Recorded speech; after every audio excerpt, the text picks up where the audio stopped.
బీడీ దాగోడు చర్చికి వస్తే సిగరెట్ కొట్టాడండి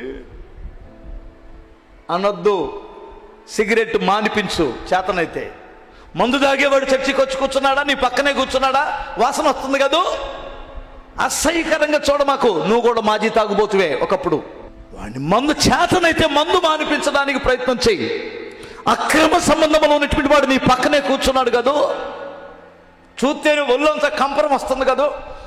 ఎవడ్రా ఈడు కూడా మళ్ళీ నిలబడి పైపెచ్చు హల్లెలూయా హల్లెలూయా అంటున్నాడు కదా, తన్నబుద్ధి అవుతుందండి.